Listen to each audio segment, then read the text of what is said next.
Sexta-feira da quinta semana da Quaresma, Evangelho de São João, capítulo 10, versículo 31 a 42. Entre a descrença e a crença há um caminho de fé. Eu começo esse Evangelho fazendo você pensar na seguinte pergunta: por que os descrentes acusam Jesus de blasfêmia? Pensemos bem. Jesus, em sua carne, nos faz ver, escutar e tocar na realidade de Deus. Para João, não existe passado ou separação entre o Pai e o Filho. O tempo de Jesus, no meio dos judeus, é o hoje de Deus. Jesus, ele imita o Pai, porque a sua contemplação desde toda a eternidade da face do Pai o coloca em total comunhão com Ele. Jesus é inebriado do amor de Deus porque Jesus é um com Ele. Jesus nunca se desfez dos desejos do Pai, da vida como o Pai sonhou, e ao mesmo tempo Jesus oferece a vida por ordem de Deus Pai. Só Jesus sabe quem é Deus, e Deus está plenamente com Ele. Jesus na carne, Jesus humano, ele revela Deus Pai, aquele que é oculto para nós. Jesus, ele é condenado por isso, porque ele revela no seu corpo a vida de Deus. As Escrituras, elas se cumprem na carne de Jesus, como nós ouvimos no Evangelho lá do Natal. A palavra se fez carne e habitou entre nós. As obras de Deus, elas podem ser feitas e vistas em seu Filho Jesus, porque a verdadeira obra de Deus é o amor e não a lei. Deus é humano, Deus tem o nosso semblante, e isso era muito difícil para os judeus compreenderem, porque Deus para eles não podia ser nem nomeado, quanto mais tocado, visto, assim como os homens. E aí eu convido você a refletir sobre 3 palavras nesse Evangelho de hoje: obstáculo, crença e descrença. Os obstáculos, eles podem ser pensados aqui como os limites humanos. Nós somos limitados, ainda não vemos Deus face a face, mas pela esperança, nós já vivemos em Deus, mas esperamos o dia em que o contemplaremos de modo perfeito, sem mais necessidade. Nós só veremos a face de Deus no fim de tudo.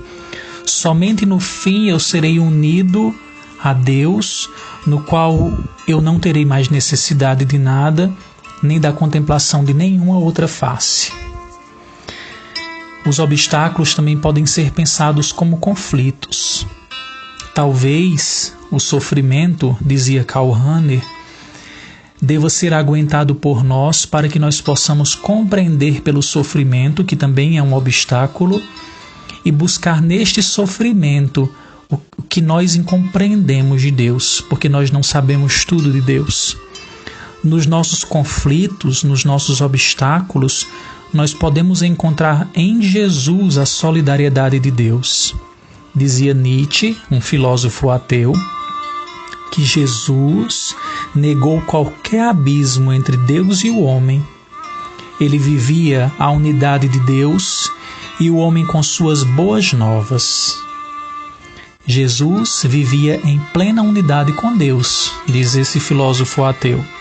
E nós, homens, vivemos em comunhão com suas boas novas.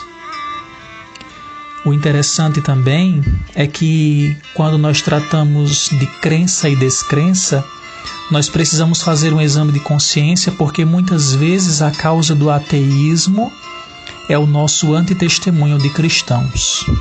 Dizia Tomás Halick no seu livro Livrar-se com Deus. O nosso limite muitas vezes nos faz querermos nos livrar de uma imagem de Deus. Nós criamos imagens de Deus e muitas vezes a nossa pregação também não é ponte para que outras pessoas se sintam acolhidas por esse mesmo Deus. Eu preciso, pela minha vida, também ser testemunho para que aqueles que estão passando por alguma crise de fé possam experimentar que entre a crença e a descrença, eu dizia no começo da reflexão de hoje, há um caminho de fé. Ter fé não é ter posse de Deus, mas na virtude que é a fé, eu possa abraçar a minha crença e a minha descrença, lidar com as minhas angústias, ficar com o essencial. Tomás Halik reflete que a fé na terra, ela não oferece certeza para o crente, mas exige uma postura diante da dor, dos gritos, das lágrimas, das revoltas, da desconfiança, porque dentro de nós há esses opostos, como nós vemos durante as reflexões desta semana. E eu volto mais uma vez para Nietzsche, um ateu. Jesus, ele foi o único que jamais se distanciou de Deus. Olha que testemunho bonito. Jesus foi o único que jamais se distanciou de Deus. Já eu e você, por muitas vezes, nós nos distanciamos de Deus. E esse é o convite da Quaresma, desses últimos dias da Quaresma. Volta, meu povo, ao teu Senhor.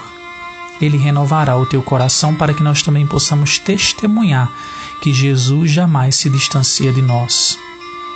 Ser crente não significa se livrar das nossas perguntas, das inquietações que ardem na nossa alma, mas migrar entre a crença e a descrença, entre os obstáculos que não podemos fugir deles, para nós nos unirmos e sairmos das nossas ilusões e permanecermos caminhando, porque a verdadeira fé, ela rema contra a maré. A verdadeira fé se mantém olhos fixos em Jesus, mesmo que a sua oração não tenha o êxito que você desejaria ter.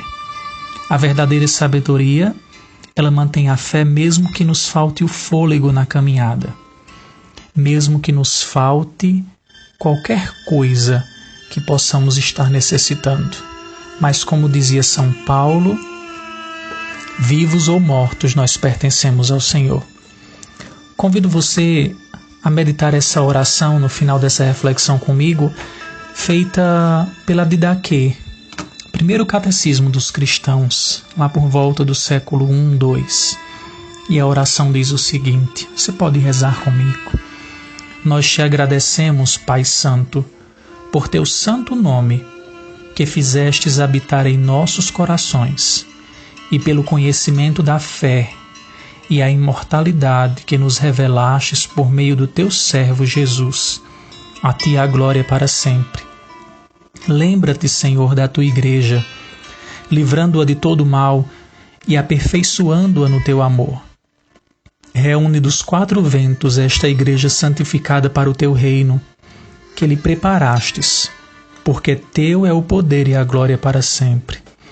Que tua graça venha e este mundo passe. Que o Senhor te ajude neste dia, nessa sexta-feira em que nós meditamos a paixão do Senhor, e te faça também pensar naquilo que é obstáculo, naquilo que é crença e naquilo que é descrença. Não tenha medo de ter um diálogo claro com Jesus. Ele foi condenado para livrar eu e você da condenação. A você, meu irmão, minha irmã, muita paz e muita alegria.